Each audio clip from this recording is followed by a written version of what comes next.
Saluditos una vez más, estamos hoy nuevamente trabajando la guía 3 para la unidad 3 del primer año de bachillerato. Sería la semana 18 del correspondiente año lectivo para lengua. Empezamos con la actividad número 1, la cual se le plantea como una actividad en equipo y le pide resolver algunas cuestiones. La primera pregunta que se le pide resolver es: definimos qué es una red social. Y dentro de esa, ¿qué características posee una red social? A esto vamos a responder de la siguiente manera. Las redes sociales son comunidades de usuarios y organizaciones que se relacionan por un interés común a través de Internet. Entre sus características tenemos que estas son virtuales, permiten la conectividad a larga distancia y también permiten compartir archivos multimedia a través de sus sitios. Para el literal B le piden que conteste si para muchas personas las redes sociales son consideradas como espacios de ocio. ¿Qué se debe hacer para mejorar el uso de este tipo de medios? ¿Qué recomendaciones daría? Usted puede aportar sus propias recomendaciones. Como propuestas van las siguientes. Primero, deberíamos cuidar lo que compartimos. Por ejemplo, no compartir información falsa. Cuidar la ortografía al comunicarse a través de texto. Ser respetuoso siempre con los demás usuarios y cuidar nuestra privacidad. En el literal C se le pide que complemente el siguiente cuadro con las características de los medios de comunicación personal que indican si la información publicada posee validez o no. Por ejemplo, el autor, si el autor es un especialista. El cuadro le pide completar medios que presentan información fiable o válida. Y en la columna derecha se presentan medios que presentan información no fiable o poco válida. Tenemos el cuadro por acá, vamos a proceder a complementarlo. Como propuesta, vamos a iniciar esos medios que presentan información fiable o válida. Deben presentar información sobre el autor, información que nos permita conocer los intereses de esa persona que ha creado el contenido.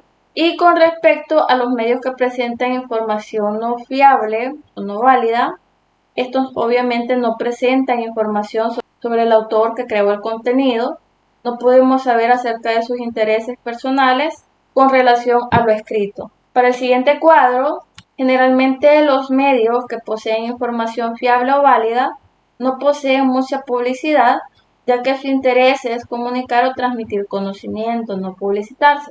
Al contrario de los que presentan información poco fiable o poco válida, en los cuales abunda la publicidad, ya que estos sitios web tienen un propósito más que nada comercial. Continuamos en el siguiente recuadro y siempre con los medios que presentan información fiable o válida. La postura de los autores en estos medios es más objetiva respecto a la información que comparten. Al contrario de aquellos medios que se ocupan nada más de comercializar su contenido y que no se percatan o no se preocupan porque la información sea fiable, estos presentan notas con morbo o sensacionalismo. Su postura es muy subjetiva e imparcial. Finalmente, sabemos que en los medios que presentan información fiable y válida, estos presentan información bien redactada y documentada. Se da crédito a la información citada de otros autores también. En los medios con información poco fiable encontramos que la información se presenta con problemas de redacción y es poco documentada. No se citan a otros autores para poder dar mayor validez a la información. Hemos complementado el cuadro. Al finalizar esta actividad, la actividad 1, se le pide que socialice las respuestas con su clase. Pasamos a realizar la actividad 2.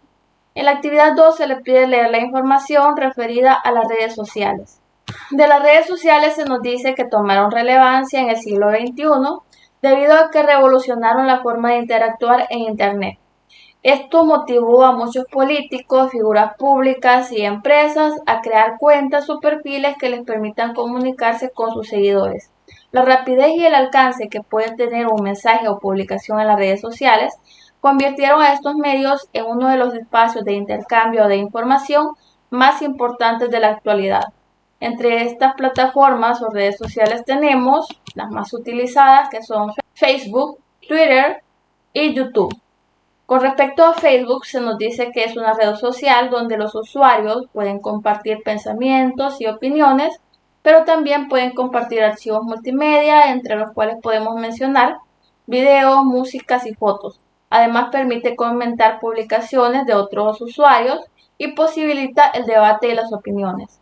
Con respecto a Twitter, este se utiliza para la expresión de opiniones que tienden a buscar la inmediatez, es decir, ser el primero en enterarse de algo.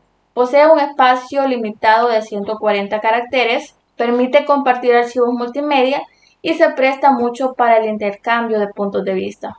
Con respecto a YouTube, se nos dice que es una red social que se utiliza para compartir videos, presenta una variedad de películas, programas de televisión, videos musicales, así como también contenido no profesional como tutoriales, entre otros. Algunas recomendaciones para el uso de las redes sociales son las siguientes. Primero, debe definir el propósito de la cuenta que va a crear. Si esta será de carácter profesional, no se debería compartir nada personal. Además, se debe cuidar la privacidad y la imagen que proyectamos. Se debe dar cuenta de información o citas que no son nuestras, no molestar a otros usuarios con contenido que no es de su interés, cuidar la ortografía en las publicaciones escritas, respetar las normas de cortesía en comentarios y opiniones y ser respetuoso con todo lo que se publica. Se le pide a partir de la información anterior responder en su cuaderno y socializar con la clase. ¿Qué consecuencias personales puede traer no seguir estas recomendaciones en las redes sociales? Entre las consecuencias que podemos tener al no seguir las recomendaciones anteriores, tenemos que podemos vernos enfrentados a una invasión de nuestra privacidad, al acoso, la violencia, la difamación, las demandas por irrespetar los derechos del autor, la pérdida de la creatividad, pérdida de contenido, sanciones por parte de las redes sociales, proyección de mala imagen, tanto personal como profesional, entre otros. Hemos completado la actividad número 2, pasamos a desarrollar la actividad número 3. En la actividad número 3, planteada como una actividad en equipo, se le pide leer la información. Se nos presenta un esquema en el cual se da a conocer los criterios de calidad para determinar la validez de las fuentes de información. Para determinar la validez de las fuentes de información debemos considerar, revisar la fecha en que se publicó el artículo o documento que vamos a tomar como fuente, considerando si está reciente, si se ha actualizado hace poco o si es demasiado antiguo y no se ha actualizado nunca.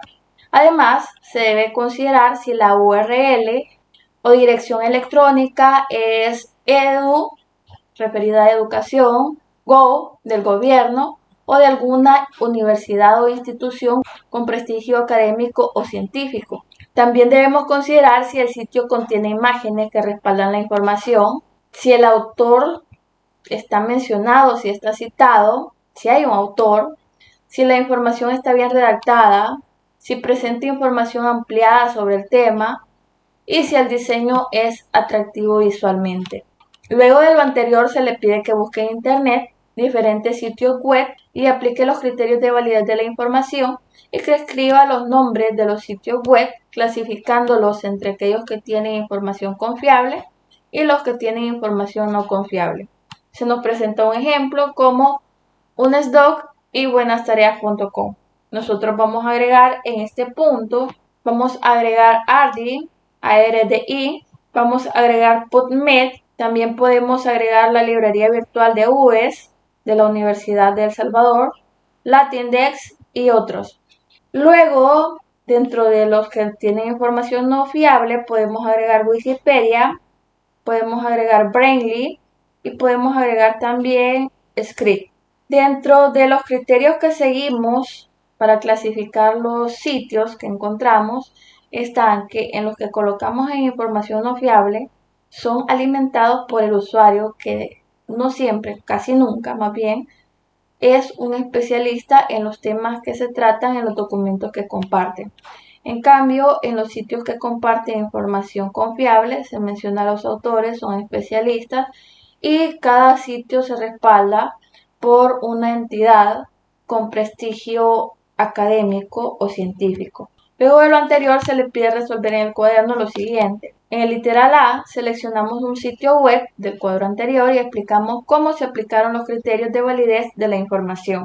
Como no se nos especifica si el sitio sería de los que poseen información confiable o de los que poseen información no confiable, elegimos, de hecho, buenas tareas y lo evaluamos de la siguiente forma. Verificamos si presentaba fecha de publicación de sus documentos. Verificamos si pertenecía a una institución con un mayor prestigio. Constatamos que no.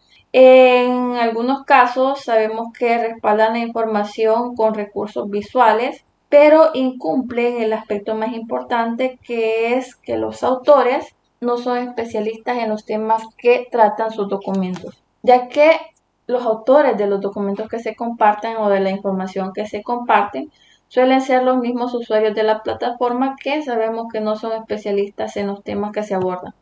En el literal B, le piden que mencione qué otros criterios para determinar la validez de la información de un sitio web o de un documento podemos considerar. Podríamos considerar, vamos a proponer 3, investigar la formación académica del autor, analizar el nivel de aceptación de la información y verificar si la información es apoyada con referencias bibliográficas. En el literal se le pide que mencione qué consecuencias puede existir si no se aplican los criterios como los mencionados para determinar la validez de la información que se publica en un sitio web. Le piden que argumente. Entre las consecuencias que podemos enfrentar tendríamos que podemos encontrarnos y considerar como verdadera información que realmente no lo es. Y así nuestras investigaciones no tendrían la fidelidad que deben tener. También nos arriesgamos a violar los derechos del autor y crear posibles controversias en cuanto a la veracidad de la información. Al finalizar la actividad se le pide que socialice sus respuestas con la clase. Pasamos a la actividad 4. La actividad 4 está enfocada al chat y sus características. Se plantea como una actividad a realizarse en equipo y se le pide leer la información que se le presenta. Definimos el chat como una conversación virtual entre dos o más usuarios a través de Internet. Entre sus características tenemos que puede ser por escrito, pero también puede apoyarse con medios audiovisuales. Es más similar a la conversación hablada. Es inmediato. Se utilizan elementos como onomatopeyas para simular sonidos como ja, ja, ja, hacer referencia a la risa, boom, para hacer referencia a una explosión. También se usa recursos como letras mayúsculas para indicar que se está gritando. Tenemos el ejemplo acá, te dije que no voy a ir. Abreviaturas para lograr la velocidad y emoticones en algunos contextos. Se nos presenta un poco más de información en este recuadro, dándonos a conocer que chat es un verbo en inglés que significa charlar. Su forma plural es chats y es un anglicismo admitido al igual que el verbo chatear.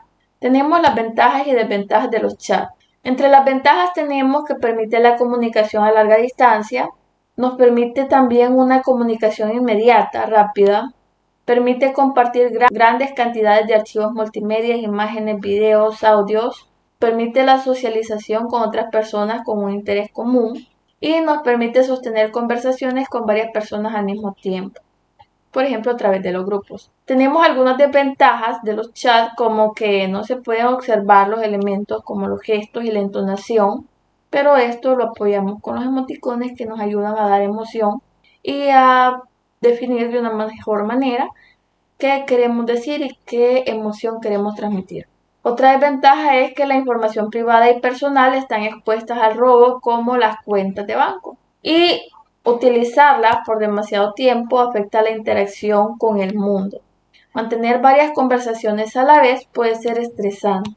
A partir de lo anterior se le pide que resuelva los siguientes literales. Se le dice que debe resolver el literal A. Se le pide analizar que en algún momento un intelectual dijo: en la era de las redes sociales, todos estamos conectados, pero no comunicados. ¿Qué opina usted sobre esto? Usted puede dar su opinión, yo le daré la mía, y la mía es lo siguiente. Este intelectual, del cual no se menciona nombre, pudo haberse referido al hecho de que vivimos interactuando a través de las redes sociales, pero lo hacemos de una forma superficial, una forma en la que muchas veces dejamos de lado las emociones y sentimientos y mantenemos una comunicación bastante, hasta cierto punto quizás inconsciente. Luego, en el literal B se le pide que escriba ejemplos de la vida cotidiana donde se evidencien las ventajas y desventajas que poseen los chats. Yo le voy a proporcionar una ventaja y una desventaja, usted puede agregar más. Entre las ventajas tenemos que lo mantienen comunicado con sus amigos. Entre las desventajas tenemos que lo distraen de sus estudios. Resuelta la actividad, se le pide compartir sus respuestas con la clase y respetar las opiniones de los demás. Continuamos con el desarrollo de la guía. Vamos a pasar al siguiente tema, que son los signos de puntuación. Actividad número 5, una actividad acompañada con su docente, la cual le pide leer la siguiente información. Tenemos la información acerca de los signos de puntuación. Vamos a analizar el uso del punto, uso de la coma, el uso del punto y coma y el uso de los dos puntos. Vamos a iniciar. La puntuación es un tema muy importante en la ortografía de cualquier idioma, debido a que de ella depende la correcta expresión y comprensión de los textos escritos. La puntuación nos permite organizar el discurso y sus elementos, evitando la ambigüedad de sentido y las diferentes interpretaciones. El uso del punto señala una pausa al final del enunciado y existen tres clases: el punto y seguido, el punto y aparte y el punto final. El punto seguido separa enunciados de un mismo párrafo, el punto y aparte separa párrafos y el punto final cierra textos o discursos. Los puntos no se utilizan al final de títulos, subtítulos, capítulos de un libro, artículos u obras de arte. El uso de la coma indica una pausa breve dentro del enunciado y se usa para lo siguiente. Primero, para señalar elementos de una enumeración, para separar elementos de una enumeración, para señalar el objeto, persona o animal evocado, para ampliar, aclarar o aplicar lo dicho dentro de un enunciado. Debemos tener claro que no se utiliza para separar el sujeto y el predicado. El uso del punto y coma señala una pausa mayor a la coma y menor a la del punto. Se utiliza para separar elementos de una oración que mantienen una relación semántica. En cuanto al uso de los dos puntos, detienen el discurso para llamar la atención sobre lo que sigue. Se usan para enunciar una enumeración o para insertar una cita de algún autor de manera textual. A partir de lo que ya se nos dijo, se pide que corrija y coloque los signos de puntuación que corresponda en el siguiente texto. Vamos a ir rellenando los espacios de la siguiente forma. Primero, en este espacio va a ir coma, luego de Francisco irá un punto, ya que se ha terminado una oración. En el siguiente renglón, después de contestar con sí, se colocará una coma, porque se hace una pausa y se inicia una conversación. Acá vamos a colocar dos puntos porque se hace alusión a algo que alguien más mencionó y se va a decir a continuación. Acá termina una oración y colocamos un punto. Luego de forma terminamos la oración y colocamos un punto. Luego de la palabra ideas vamos a colocar punto y coma. Y luego de segundo vamos a colocar una coma. Para colocar un punto seguidamente después de espaciado, ya que estamos terminando un párrafo. Este sería un punto y aparte. Luego, gracias Francisco, entre gracias y Francisco vamos a colocar una coma, ya que hay separación de sujeto vocativo. Luego, después de puedo, vamos a colocar una coma, ya que se está separando una idea de otra. Después de libros de, vamos a colocar dos puntos, ya que se comienza a mencionar los autores de los libros, haciendo una enumeración. Junto a Márquez vamos a colocar una coma, ya que estamos separando los autores. Junto a mañana vamos a colocar un punto, ya que se termina una oración, y un punto a la par de avísame. Finalmente, una coma luego de sí y un punto junto a adiós. Se le pide socializar su resolución con la clase. Continuamos ahora con la actividad 6.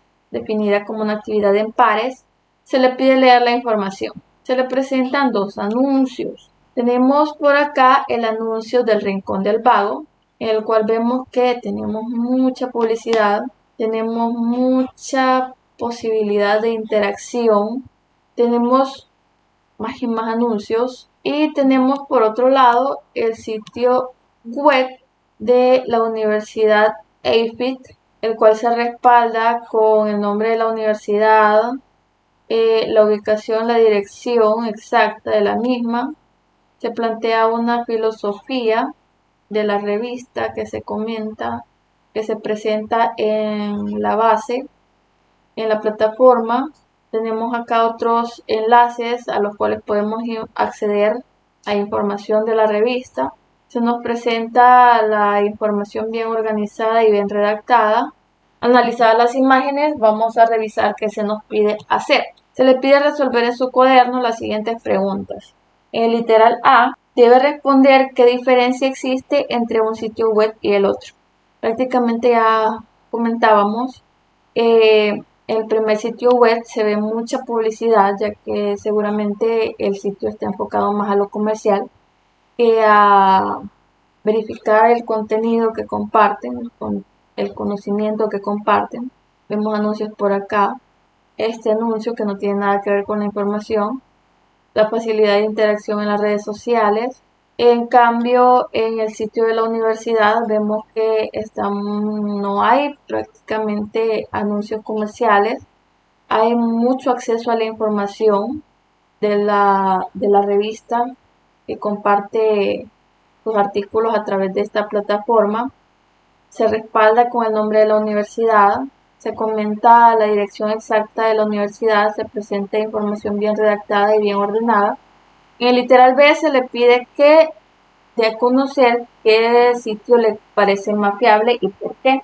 Obviamente el sitio más fiable es este, dado que el que se respalda con el nombre de la universidad es Cielo, me parece que se leería, pues tiene como respaldo, como ya decíamos, que procede de la universidad.